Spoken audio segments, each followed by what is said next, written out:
شروع اللہ کے نام سے جو بڑا مہربان نہایت رحم والا ہے۔ حضرت اوس بن اوس رضی اللہ تعالیٰ عنہ کہتے ہیں کہ رسول اللہ صلی اللہ علیہ وآلہ وسلم نے فرمایا، سب دنوں میں جمعے کا دن افضل ہے۔ اسی دن آدم علیہ السلام پیدا کیے گئے، اسی دن ان کی روح قبض کی گئی، اسی روز سور پونکا جائے گا، اسی روز اٹھنے کا حکم ہوگا، لہٰذا اس روز مجھ پر کثرت سے درود بھیجا کرو، تمہارا درود مجھے پیش کیا جاتا ہے۔ صحابہ کرام رضی اللہ تعالیٰ عنہ نے عرض کیا، اے اللہ کے رسول صلی اللہ علیہ وآلہ وسلم،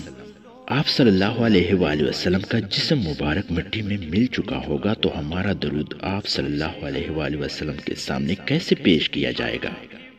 آپ صلی اللہ علیہ وآلہ وسلم نے ارشاد فرمایا، اللہ تعالیٰ نے انبیاء کے جسم زمین پر حرام کر دیے ہیں،